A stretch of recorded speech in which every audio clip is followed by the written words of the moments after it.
Bonjour à tous et bienvenue dans cet épisode 4 de Retour en images.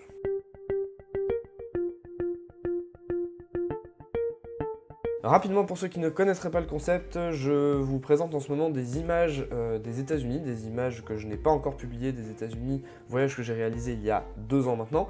Et en ce moment, on est sur San Francisco, donc je vous publie les images, je vous les commente un petit peu avec une petite histoire du road trip, où on en était à ce moment-là, qu'est-ce qu'on a visité, quels étaient les quartiers, etc. Et au passage, je vous explique et je vous donne 2-3 astuces photographiques pour ceux qui seraient intéressés par cet aspect-là. La dernière fois, nous nous étions arrêtés à Mission Dolores Park, d'où nous sommes repartis pour visiter les quartiers adjacents du quartier de Mission. Globalement, la série d'images que vous verrez dans cet épisode, ce sont beaucoup de photos d'architecture, donc de bâtiments, de maisons, des photos un peu de street photographie. On reste un petit peu dans la même lignée. Globalement, photographiquement parlant, ce que j'ai fait, c'est que je me suis surtout attardé sur les maisons et des fois quelques petites choses qui attiraient mon attention, mais globalement, ça reste quand même de l'architecture. En termes de retouche et de post-traitement, je me suis surtout attaché, vu que le soleil était très fort, c'est cool, on avait du beau temps, mais derrière, encore une fois, en photo, c'est pas forcément facile. Je me suis surtout attardé à reprendre un petit peu les hautes lumières, les basses lumières, pour faire quelque chose d'assez homogène, pas trop contrasté non plus, mais en gardant le contraste naturel de l'œil. Pendant qu'on se baladait, j'ai aussi réalisé des images en contre-plongée des maisons de San Francisco, mais celles-ci, j'ai décidé de ne pas les publier, pour la simple et bonne raison que les maisons sont mitoyennes, et qu'en fait, si on veut spécifiquement prendre une maison, la voir en contre-plongée, enfin avoir un angle de vue différent, on est toujours embêté entre guillemets par les maisons qui sont sur les côtés, et c'est un peu difficile de composer avec ça. Après, la contre-plongée s'y prêtait pas toujours d'ailleurs. Je trouve que l'angle était même pas forcément si pertinent que ça. Et un autre problème aussi, c'est que vu qu'on est en contre-plongée, majoritairement on est à l'ombre, en tout cas si le soleil vient derrière la maison, et du coup le ciel derrière est complètement cramé, un ciel complètement blanc, et donc du coup c'est pas des images qui sont très flatteuses, donc j'ai décidé de ne pas les publier. Pour revenir rapidement sur le parcours de notre journée, on a quitté le Mission Dolores Park pour se diriger vers le quartier Castro, qui est le quartier gay à San Francisco. Ensuite, on a décidé d'aller plus vers le nord, vers Lower Heights, et on a même poussé jusqu'au Alamo Square, où il y a les fameuses Painted Ladies. Les Painted Ladies, pour ceux qui ne voient pas ce que c'est tout simplement un point de vue remarquable à San Francisco, en tout cas un point de vue qui vous est conseillé de visiter, où en gros les maisons sont typiques de la ville de San Francisco, c'est vraiment l'emblème en fait des maisons de San Francisco pour moi.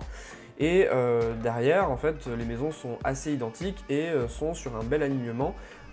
Vous avez un parc à côté, vous surplombez très légèrement la ville de San Francisco, donc ça peut faire des photos sympas, et donc c'est pour ça qu'ils vous la conseillent dans beaucoup de guides.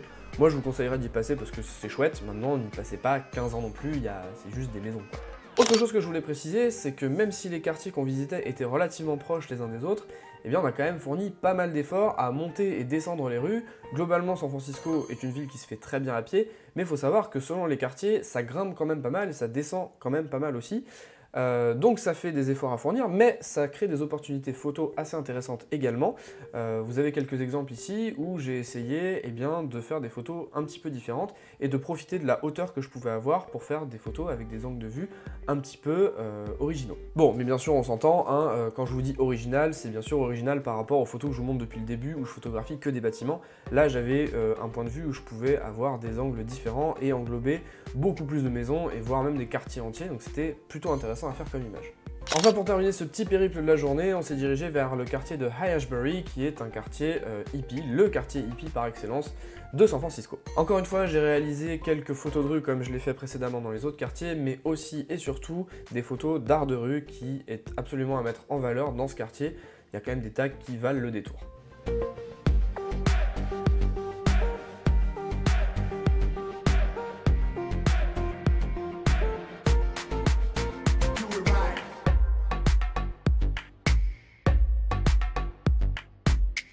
Et pour conclure complètement cette vidéo, on s'est rendu sur le spot de Baker Beach, qui donc est une plage par définition, et on a trempé un petit peu les pieds, et ensuite, quand le soleil commençait à vraiment descendre, on s'est mis à faire des photos au coucher de soleil du Golden Gate. Alors, je trouve que j'ai pas des photos forcément très fantastiques, je pense qu'il y a beaucoup mieux à faire avec un peu plus de matos, un peu plus de temps de repérage, etc. Mais là, du coup, j'ai sorti 2 images que j'avais déjà publiées auparavant, et 2 autres également où on avait un autre spot et il y avait quelqu'un d'autre, un autre photographe qui faisait des images, et j'en ai profité pour faire des photos du photographe justement. Je trouvais que le contre-jour était intéressant à exploiter.